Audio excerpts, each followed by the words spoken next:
The soldier who wins is not the one who prays the loudest.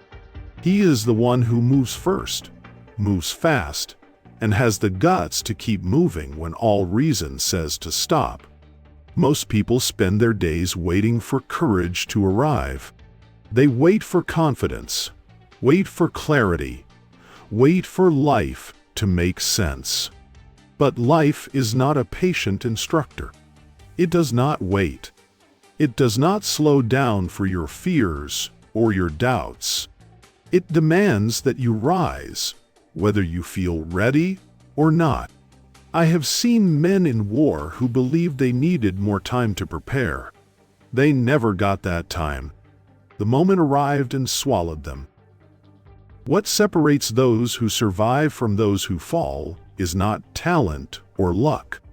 It is the ability to act while afraid, to advance while unsure, to fight while shaking. That is true courage. Action in motion, not emotion in theory. I remember a young private named Keller. Winter had hit harder than we expected. Frozen mud, cutting winds, and a darkness that chewed through morale like fire through dry grass. Keller was no hero. He was trembling like the rest of us. He could barely lift his rifle from the cold. But when the order came to advance, he lifted his head, teeth chattering, and he moved. Not because he felt ready, but because the mission demanded that he act. He became a story the Army still teaches. Not because he was fearless, but because he moved anyway. And because he moved, the rest followed. That is your life. It does not ask whether you want the mission. It hands it to you and watches what you do next. Move. Not tomorrow, not when you feel ready. Move now. Move like Keller on that frozen march. Move like the lieutenant who rose under fire. Move like the medic who refused to let failure define him. Move like the squad who would never leave a man behind. Civilians ask me what separates a leader from the rest. Leadership is simple. It is the willingness to step forward before the path is clear. To act while others analyze. To commit while others question. You want to command anything in this world. First, learn to command yourself. I once had an officer who could recite every tactic, every theory, every page of doctrine. But when the shooting started, his mind froze like a lake in winter. Knowledge means nothing without execution. Plans mean nothing without movement. The world rewards action, not potential. Let me tell you the truth as bluntly as I can. Most people lose before the battle even starts. Not because someone defeated them, but because they surrendered inside their own head. Fear whispers. Doubt spreads. They start negotiating with weakness. They listen. And that is the moment they fall. Your mind can be your most loyal ally or your most dangerous enemy. I have seen entire units crumble because one soldier allowed panic to take root. I have seen hardened men break before the first shot was fired because they betrayed themselves internally. Never allow your mind to sabotage your mission. Your mind must be trained like a soldier. It obeys you, not the other way around. Once your mind is on your side, you have already won half the war. There was a lieutenant under my command who proved this. Young man from New York. Smart, capable, but he had a flaw. He hesitated. He wanted certainty before action. In war, certainty is a luxury you rarely get. One day, under fire, he froze again. Not for long, but long enough to matter. A veteran grabbed him, shook him, and screamed, "There is no perfect moment. There's only now. Move." Whoa! And he moved. And that day he saved lives. Years later, he told me that moment changed everything. He never waited for perfect conditions again. Neither should you. You must adopt a simple principle. Forward is the only acceptable direction. Your pace does not matter. Your speed does not matter. Your doubts do not matter. Forward is all that counts. I will tell you another story. A medic in our unit failed his first major test. He froze while treating a wounded soldier. Afterward, he was convinced he was worthless. He wanted to quit. I told him the same thing I will tell you. Failure is not your identity. Failure is a moment. What defines you is what you do next. He trained harder than anyone. He rehearsed under pressure until his hands moved faster than fear. Months later, that same medic saved 6 men in a single night under relentless shelling. The man who once doubted himself became the backbone of his squad.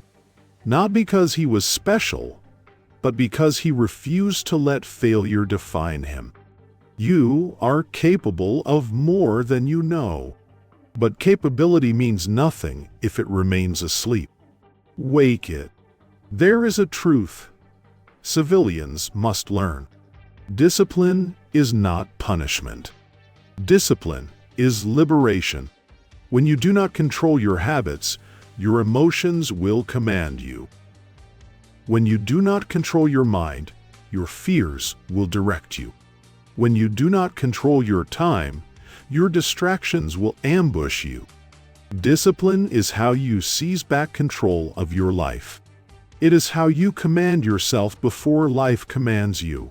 I once watched a recruit transform himself using nothing but discipline. He was weak, unfocused, sloppy. But he followed orders with absolute consistency. He showed up early. He stayed late. He repeated drills until muscle memory replaced doubt. He became one of the finest soldiers in the division, not because he was gifted, because he was disciplined. Discipline beats talent when talent refuses to act.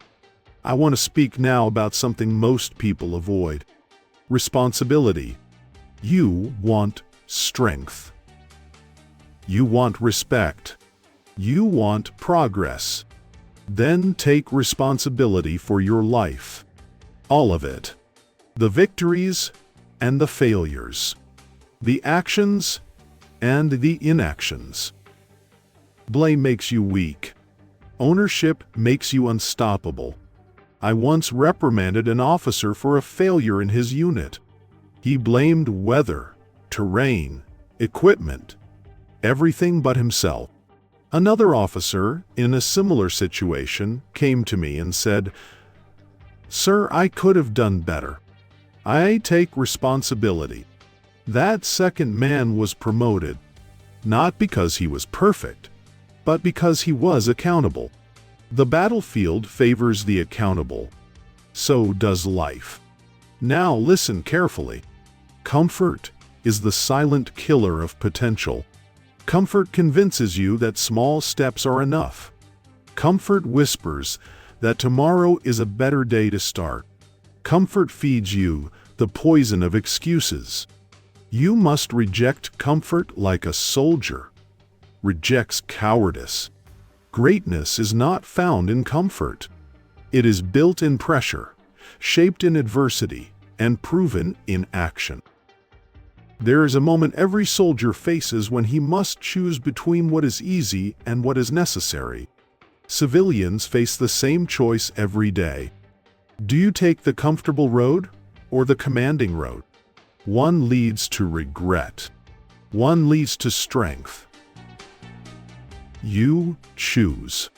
When I think about the battles we fought, the victories we earned, the moments we came close to breaking, I always return to the same conclusion. The men who succeeded were not the strongest, not the fastest, not the bravest.